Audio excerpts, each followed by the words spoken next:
Assalamualaikum warahmatullahi wabarakatuh. Selamat datang pada presentasi peluncuran produk terbaru Mazda. Kami dengan bangga mempersembahkan inovasi terbaik untuk pasar otomotif di Indonesia.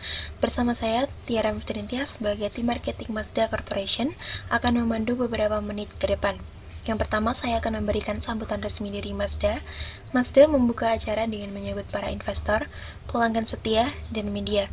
Dalam perayaan 100 tahun berdirinya perusahaan, yang bermula dari Tokyo Car Kogyo, di mana Mazda menegaskan kembali filosofi mereka, yaitu Driving Matters, di mana sebuah filosofi yang menekankan pentingnya pengalaman berkendara yang emosional, yang menyatu dengan pengemudi, dan juga unik secara personal.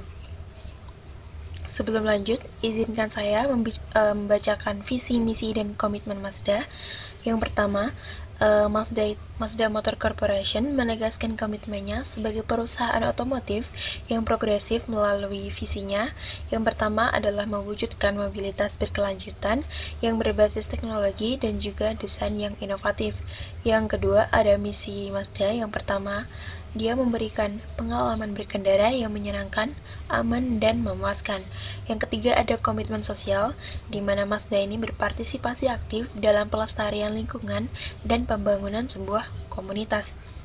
Setelah tadi, mari kita bergeser sedikit ke warisan teknologi yang menjadi semangat Mazda.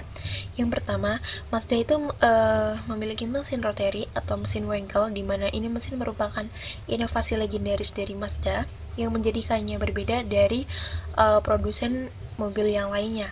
Mesin ini lebih kompak dan ringan serta unik dibandingkan mesin piston secara konvensional. Yang kedua ada Cosmo Sport 110S, di mana mobil ini adalah mobil pertama Mazda dengan mesin rotary yang menjadikannya simbol teknologi revolusioner Jepang pada masanya. Yang ketiga ada Le Mans 1991, di mana Mazda menjadikan pabrikan Jepang pertama yang menjuarai balap Le Mans, yang menegaskan kembali bahwa komitmen Mazda terhadap performa dan inovasi melalui semangat Never Stop Challenging. Setelah membahas tentang warisan, mari kita bergeser sebentar ke analisis pasar otomotif global, di mana kami mengidentifikasi 4 tren utama. Yang pertama itu ada elektrifikasi, di mana kendaraan listrik sekarang menjadi arah masa depan pada industri otomotif. Yang kedua, ada teknologi otonom dan juga konektivitas, di mana mobil modern harus mampu berinteraksi dengan pengemudi dan lingkungan sekitar secara cerdas. Ini bisa saja dengan penggunaan kecerdasan buatan. Kemudian ada pertumbuhan pasar SUV dan crossover, di mana permintaan global terhadap kendaraan jenis ini semakin meningkat pesat setiap tahunnya. Kemudian ada mobil listrik, di mana penjualan mobil listrik global itu meningkat sekitar 35% pada tahun 2023, yang menjadi peluang besar untuk penetrasi dan inovasi produk baru.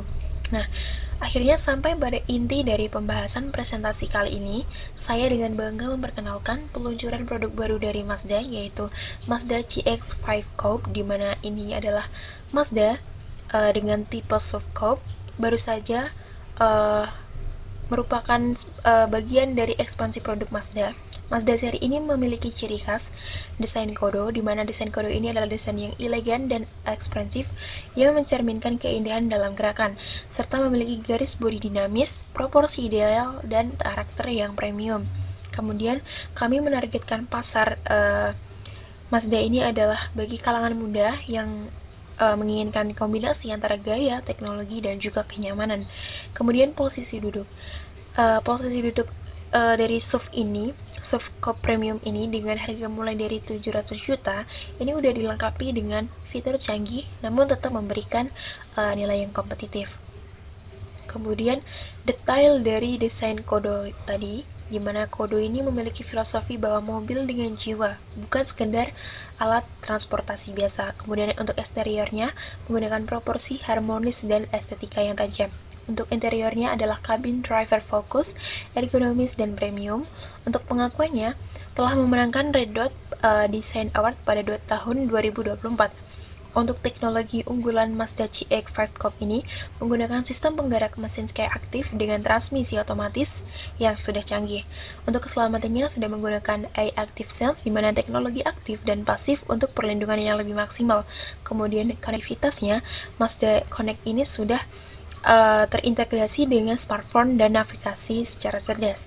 Kemudian untuk efisiensi bahan bakarnya, konsumsi bahan bakarnya hanya mencapai 15 km per liternya.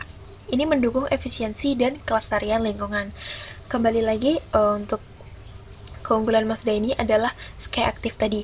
Performa dan efisiensi terbaik Mazda menanamkan teknologi eksklusif Skyactiv untuk mendukung performa dan efisiensi.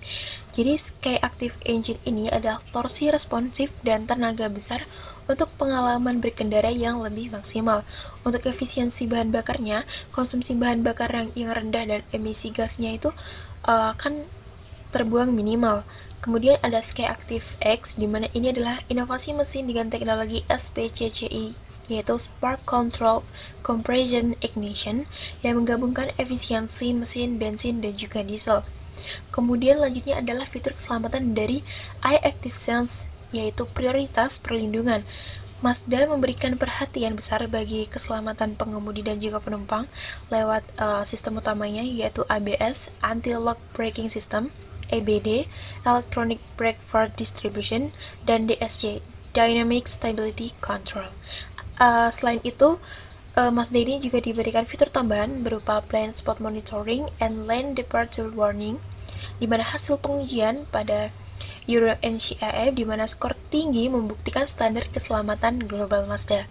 Keunggulan kompetitif dari CX-5 Coupe ini adalah yang pertama diferensiasi produk, gabungan unik antara desain, teknologi, dan efisiensi. Kemudian dengan harga yang kompetitif untuk kelas premium dimulai dari 700 juta. Untuk testimoni, ini telah diapresiasi oleh penguji otomotif atas pengalaman berkendara dan estetika desainnya. Kemudian kami sebagai tim dari Mazda mempunyai strategi pemasaran dan peluncuran Mazda. Kami menyiapkan strategi peluncuran yang terintegrasi. Yang pertama adalah kampanye, di mana kami mengkampanyekan pada multi-platform, TV, juga sosial media. Kemudian ada kemistri strategis, bekerja sama dengan influencer dan tokoh publik untuk menarik minat pada generasi muda. Yang ketiga adalah program pre-order, yaitu penawaran eksklusif bagi pembelian awal dan target penjualan sebesar 10.000 unit di tahun pertama peluncuran. Selanjutnya, saya akan membahas tentang peluang investasi di Mazda. Jadi Mazda ini menawarkan peluang investasi yang menjanjikan melalui sebuah potensi pertumbuhan di mana pasar otomotif global yang dinamis dengan peluang ekspansi yang besar.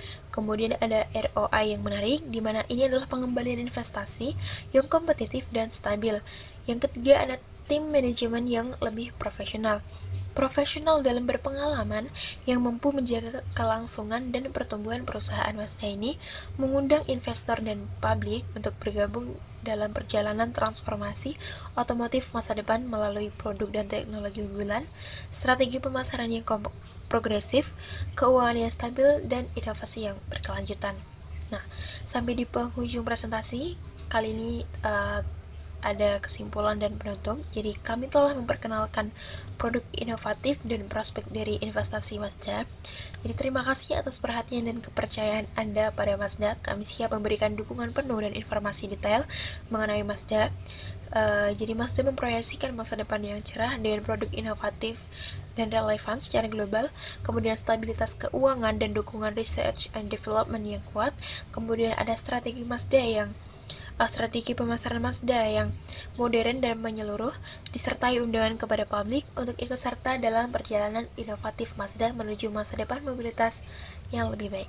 Saya Tiara Muftinintia sebagai tim marketing dari Mazda Motor Corporation, izin pamit untuk undur diri. Wassalamualaikum warahmatullahi wabarakatuh.